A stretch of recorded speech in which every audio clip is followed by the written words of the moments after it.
All right, welcome to Fitter Every Day. And so this is going to be a new thing that we're doing with Fitter Every Day, which is we're bringing on guests that are outside of the normal business environment that we have with the Goldfinch Athletics Reach. So the first guest that we're going to be bringing on in this kind of fun new format is a guy by the name of J.K. Molina. And now, we'll get to know J.K. over the course of the next however long we're going to be talking to him. But one of the things that you do need to know about J.K. Molina is that he is an incredibly disciplined person who's taken himself from not being in a position where not a lot of people would say, this guy's going to be a huge success, to actually being a huge success. So that process has required the same discipline and stuff that we like to produce ourselves. So without any further ado, JK, welcome on to Fitter Every Day. How you doing today?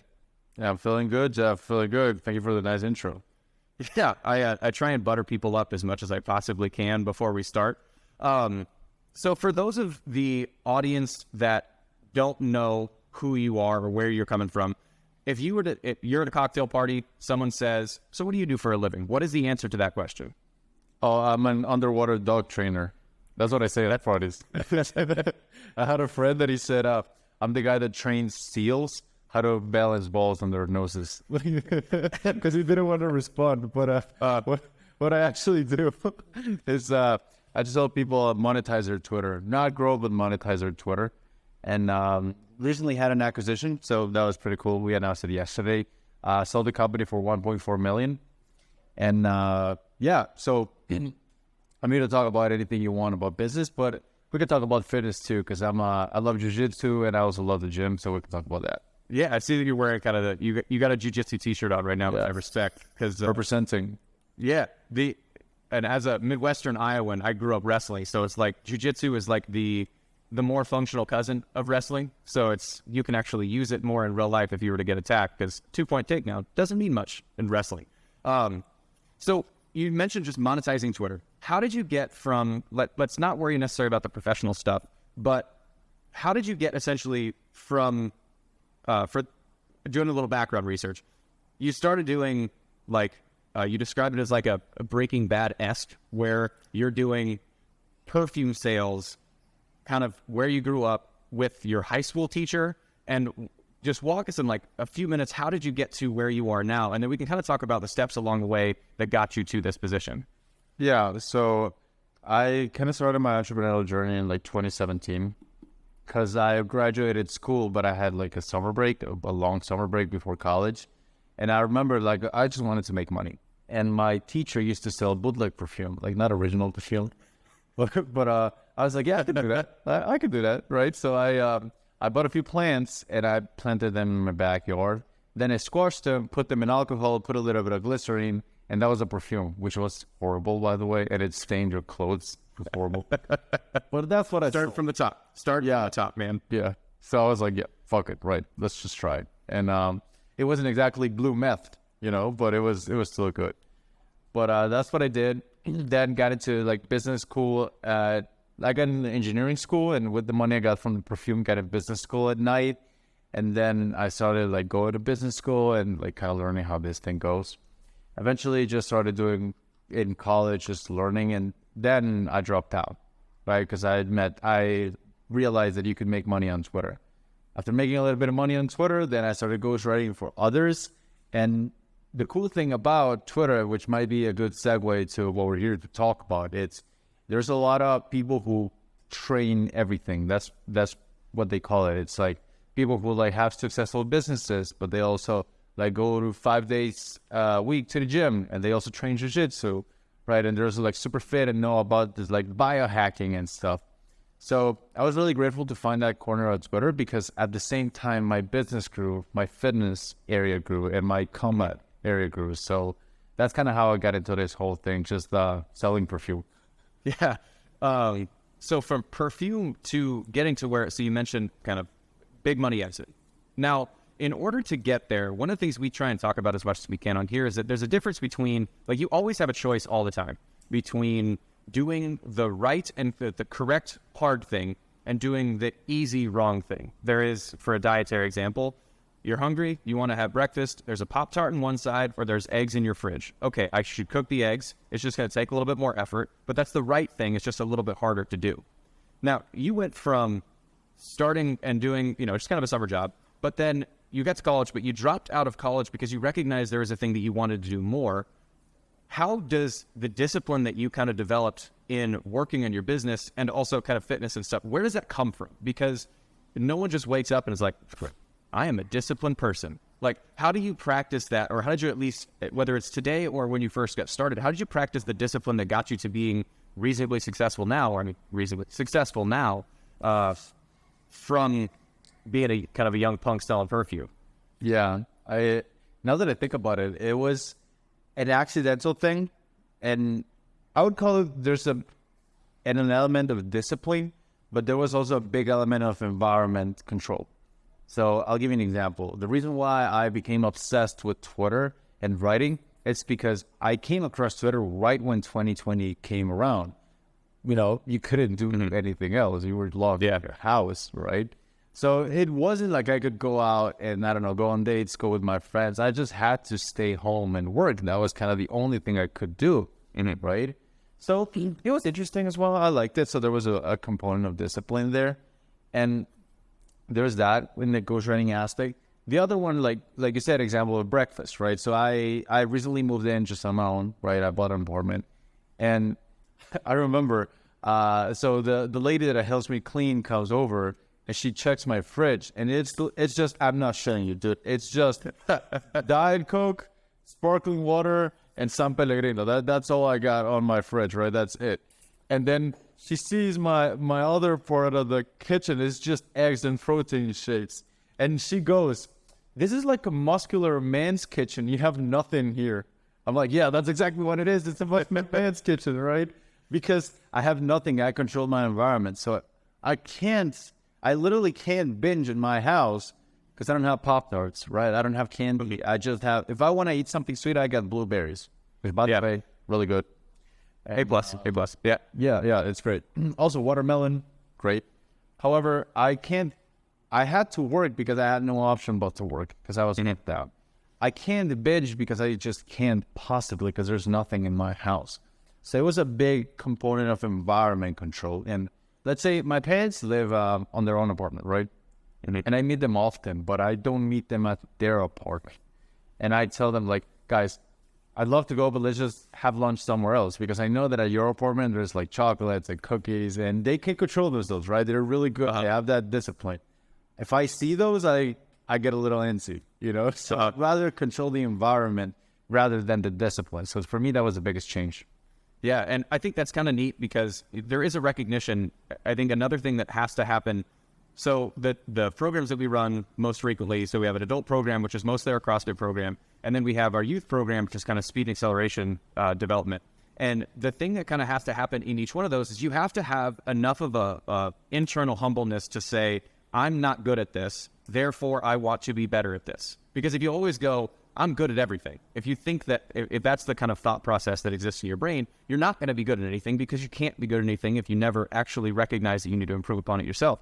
So one of the things that I've heard you talking about is that you mentioned environment control, whether that's professionally or personally, is you were locked down, you're in your house. That's sort of forced externality of environment control. But I also imagine you didn't download 5,000 video games, try and surround yourself with things that could distract you. It's still a choice to control your environment. I really like what you're talking about as far as making the election to go, you know what? I know what's better for me and I know what's not, and I'm not going to present myself with that temptation.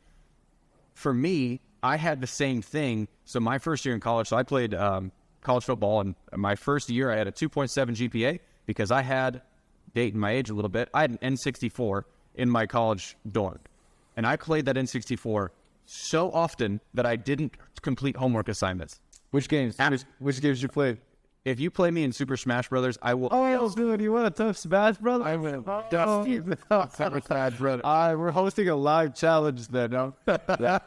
Whoever wins gets the recording. The other guy doesn't get it. Yeah, you gotta set the whole thing up. I got Fox. If you give me Fox on Super Smash Brothers N64, it is over. Game over. Oh, dude, you haven't heard about my Pikachu. But we'll talk on this. Okay, yeah. So with that, I had to sell that thing, which is now I regret it. I bought another one. We have one in the basement. Like as an adult, I still like playing it because I can control myself better. But at that moment, I had to kind of choose if I want to continue being if I want to be successful at all in school and on the football field. Like I cannot have this thing in my house. I have to control my environment. Was there a moment when you were growing up where you had an experience where you didn't control it, which then gave you the example how to control it? Oh, dude, like I had a few of those. So, like 3 months ago, 4 months ago, I wanted to cut, but like I've never got abs. I only got four abs. I never got the six, right? And I was okay, I would need the six, right? So I try to cut hard, and I was eating around 1,500 calories, both lifting and fighting every day. So it was hard. Like for me, it was really hard. Yeah. And because I didn't control the environment, I was at my house and I remember somebody just bought this tub of ice cream. I ate it all in a day. It was like fucking 8,000 calories. So like 8,000 calories. It was horrible. So then I didn't control it. Whereas I remember when I got to my apartment and I got here, like I was craving food on the way. But when I got here, it was kind of like I didn't do that anymore. I was like, okay, that's good, right?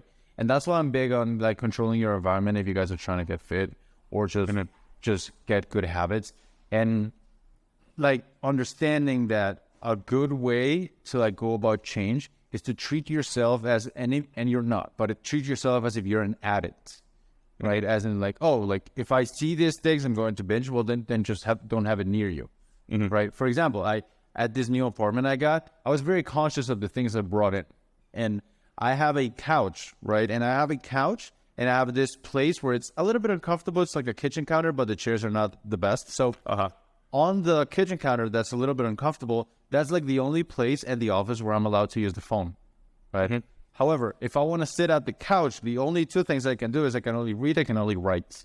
Yeah. Right. So I control that, right? And I can't use my phone at the living room. I have to sit down with, and like the books, I used to have a library here, and it was cool because it made it look smart in interviews, right? But I had to remove it because I now have it on the living room.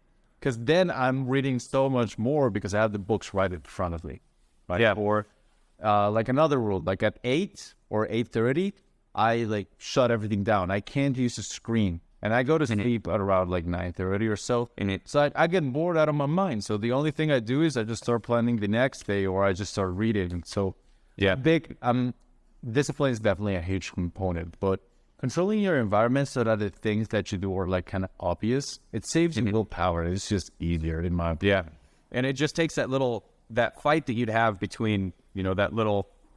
There's a Native American proverb which talks about there's a good wolf and a bad wolf, and whichever one you feed gets stronger. Well, it just makes it so the other one isn't there. Is the option to do something wrong isn't even present. You don't have that choice. I would like to eat bad food.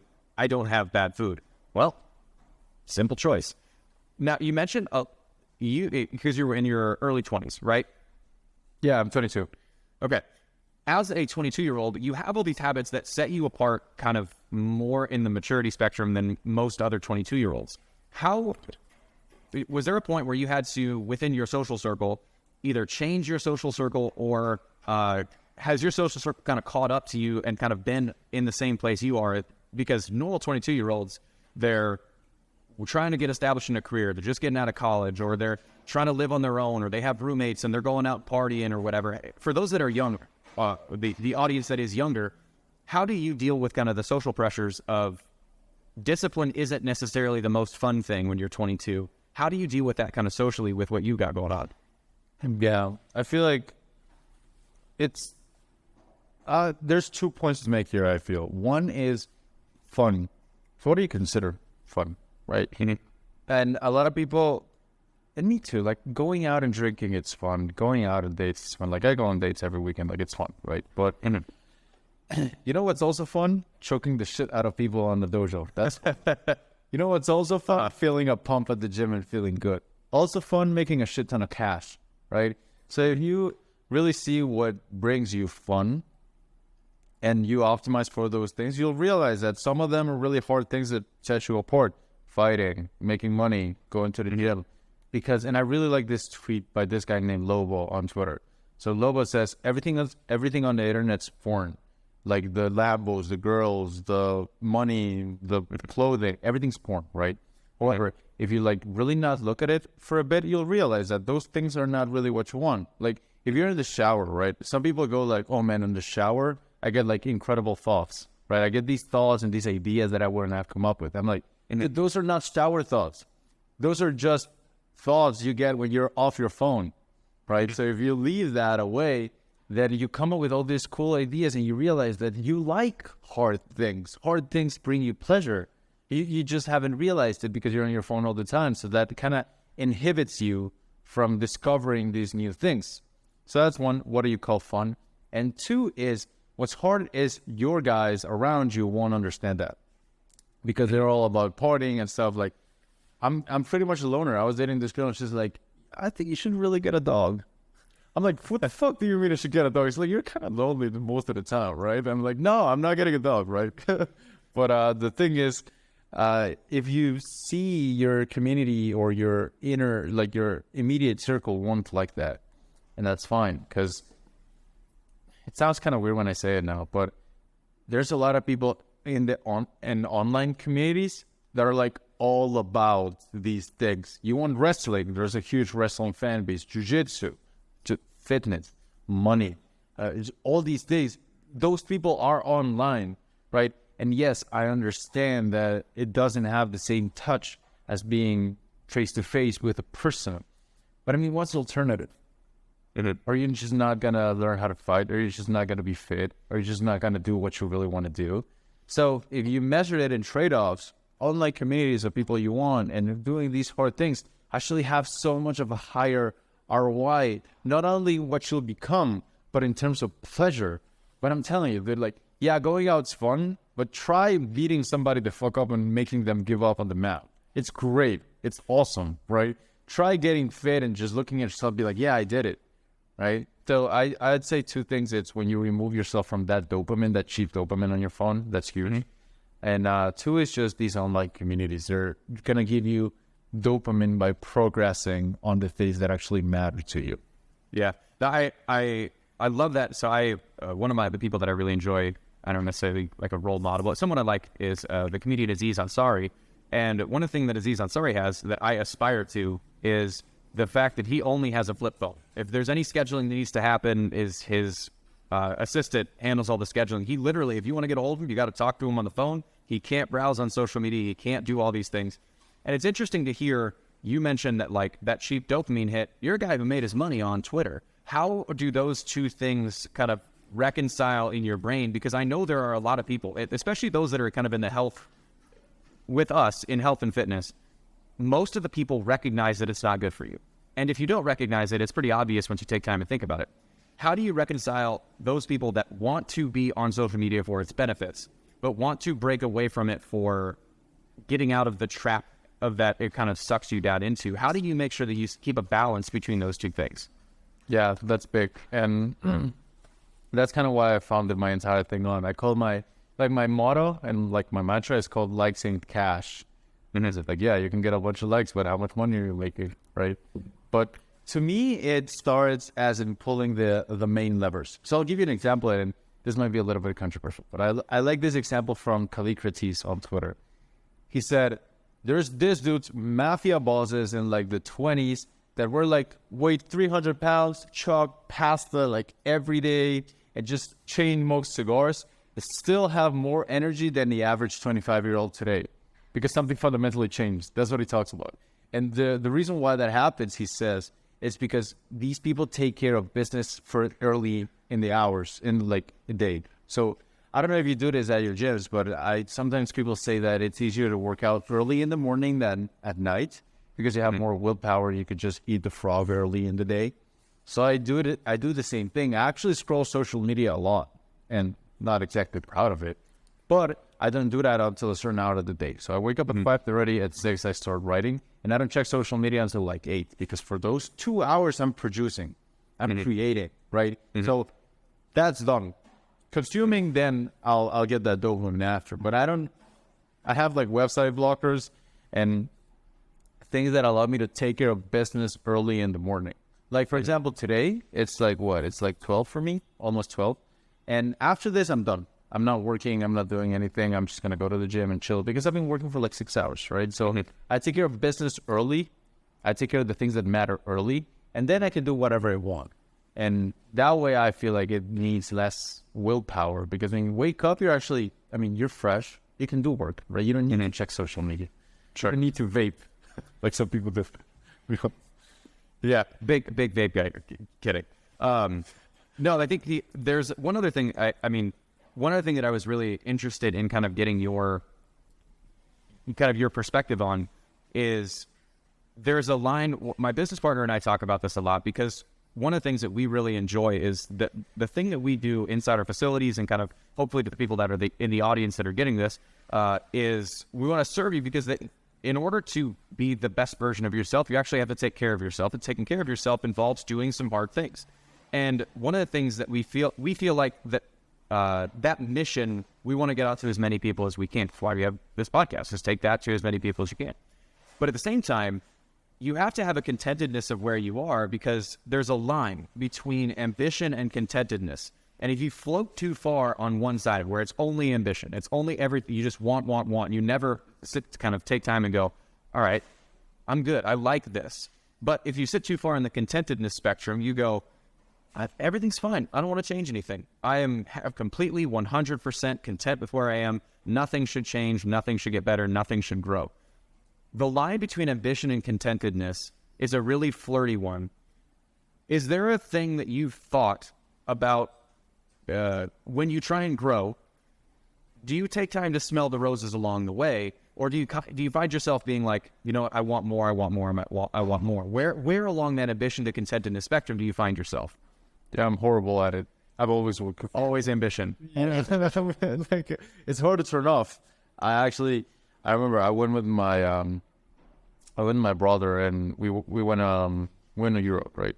And on a trip there was nothing I could do except for check Slack and work. Like that's all I wanted to do, dude. I didn't want to look at the tower. I wanted to work. And I remember he sent me this and this song is like the song talks about you. It's Vienna by Billy Joel. Ever heard about that song? Yeah. It's like it goes like, slow down, you crazy child. You're so ambitious for a juvenile. It was so fast, but why are you still so afraid? Right? And it's like, dude, you never stop. So I'm not the best at answer, but I'll try to say how I mitigated it because it used to be worse. I could talk about that. So a big mindset shift that I really liked about this was when I started fighting. And at the dojo, they tell you there is no defeat in this dojo and there is no victory in this dojo. There is just learning. So a big change I made was I'm not in the win phase. I'm not in the money stacking phase. I'm not in the accomplishment phase. I'm permanently in the skill stacking phase, right? So that allows me to focus and take things day by day. So if you see the word journey actually, the meaning of journey is a day's travel, which means take every day by the day, which is solid advice, do one thing at a time. So looking at every day just not as a win or a loss, but as a skill acquisition, it's really helped, as in I'm just trying to get better at one thing and one small thing. So I'm not the best at handling that, but I would say that has allowed me to calm down a little bit. And like the song says, like, take your phone off the hook and disappear for a while, something like that. Yeah. Chill. That's especially with as one guy, I'm in my early 30s now, and when I was in my 20s, there was nothing that I wanted to do more than just become more. Like what's the biggest footprint I can leave on this planet? And the thing that you fall into is for me, the bigger footprint that I wanted to make, the less of a body I had behind it, because I was just worried about that footprint, as opposed to saying, if I'm not there to push that footprint into the dirt, who cares? Well, there's nothing there. I'm leaving a stupid false footprint. There's nothing for me. There's nothing left to be in that. So as I've kind of gotten a little bit older and kind of life has taught a little bit of lessons, the thing that's been really nice for me is just being able to say, okay, I am happy with myself and content with myself. But I also want to take this thing that I feel like drives me, and I want to take it to as many people as I possibly can. So I'm good with me, and I want to keep helping you. And that's where I like that sort of, there is no winning, there is no losing, there is just here. There's just being here. So that's a really cool lesson from that dojo that you have. I feel like I might need to stencil that up on a wall somewhere. Oh, yeah, that's really useful because there's this isn't lifted. Like the guy that's just starting out, he has a very similar pain that the bodybuilder. I mean, they're both training their muscles. There is no, like, you don't win at weightlifting, right? You just get better. Yeah, there is one phrase that I've thought about before is automation is great. And I mean, as a business owner, as a person, I would imagine you're the same thing, is I want to automate as much as I can because then I can put my brain where it's most useful, where it's most challenged for that kind of stuff. But you can't automate health and you can't automate happiness. Like, you have to be intentional and act upon those things of automation or you have to be intentional with those things of health and in happiness. So that's kind of where you can then take your brain and say, all right, where am I going to spend most of my time? I'm going to plan this vacation because I love spending time with my wife, or I'm going to work on this thing with the business because that's going to be something that makes me healthier. It makes me happier. I'm going to go into the gym and I can focus on this thing. So it takes your mind off of it. So yeah, you can automate anything, but you can't automate health and you can't automate happiness. Right. And it's cool. The other day I wrote a thread about how I used to think at 6 figures versus how I think at 7 figures. And at 6 figures, I thought, I can't train, I need to work. At 7 figures, I think, I can't work, I need to train. Like, it's a priority now because I know that it stems from that.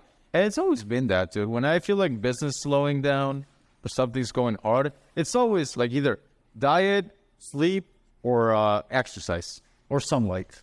It's usually those. And it's like I combine any of those 4 and it's like the problem solves itself out. So it's like people pay me $24,000 and to get me on calls and I'm like, dude, like, how's your sleep? Oh, my sleep's fucked. Have you tried sleeping more? Yeah. And it's like, Yeah. Wild concept. yeah, try sleeping.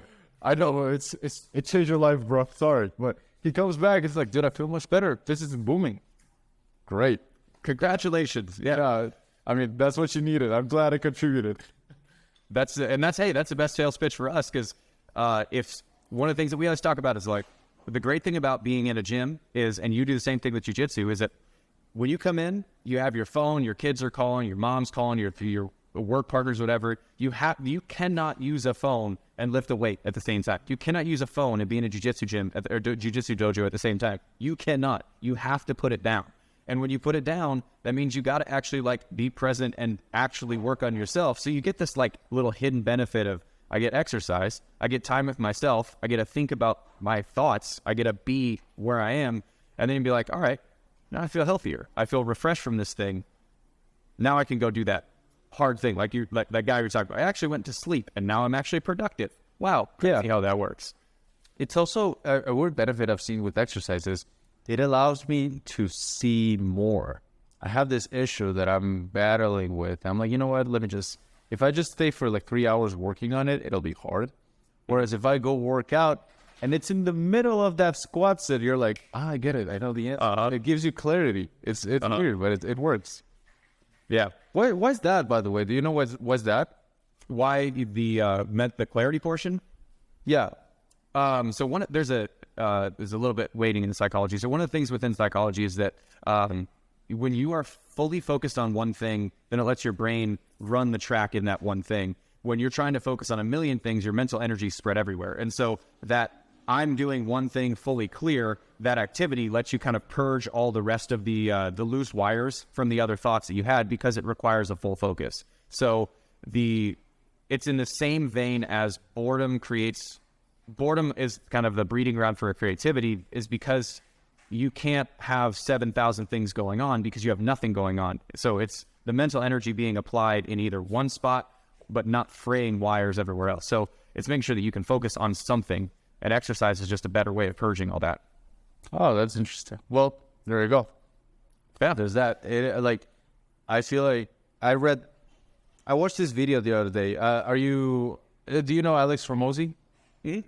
Yeah, I love that guy. But Alex, he had a really cool video the other day that I enjoyed, which is entrepreneurs feel like sometimes money is the most valuable resource, but then you go to another level and you realize it's not money, it's time. Mm-hmm. But then you go to another level and you realize it's not time the most valuable resource, it's attention. It's where you're focusing your stuff. Because attention properly focused can allow you to do many different things and make other things easier. Like, for example, I fast, right? But I fast a little bit different than what my coach told me. He said, it's easier if you hold on the hunger and then you eat later in the day. To me, it doesn't work that way. to me, it's easier if I eat a lot early in the day and I just skip dinner. Because to me, I have this theory that it's because it allows me to drift my attention from I'm going to eat to, okay, I already ate. I can close that chapter of the day and focus on everything else. Like, to me, that's easier. Yeah. And the way I kind of look at it is, if you allow yourself to maybe divert your attention from food, divert your attention from, or like junk food, divert your attention from, I don't know, like social media and that stuff, like, you'd be realize that how easy it is to have a discipline. It's actually not complex, because it's like your attention has like so much power, you know, and people didn't realize this. Yeah. So I think the last thing that I want to kind of go is, so what's next? So you had this exit, your company got bought. Now, what is next for JK Molina? Personally, what are you trying to work on within yourself, and what are you trying to work on kind of professionally? Yeah, I appreciate it. So we exited the company, which was fun. And I would imagine getting a handsome check is pretty fun. It was fun. It was fun. It was good. Although I will say, man, like, there was 3 moments that hit. Number one was when the contract was signed. That hit hard. When the money came in, didn't feel it. I'm not kidding you. Didn't feel anything. But the hardest one was when finally all the due diligence was done and I could announce it with the Twitter community. And that hit the hardest, because it was just people like supporting me. So that feels, yeah. But anyway, what's next? So now I want to focus on what I did was I got a big audience and I was making like 0 cash, and it was horrible. It was very embarrassing. And then I had to learn how to actually make money with an audience. So now that's what I teach people. If you have an audience and you don't know how to monetize it, I show you how to do that at tweetsandclients.com.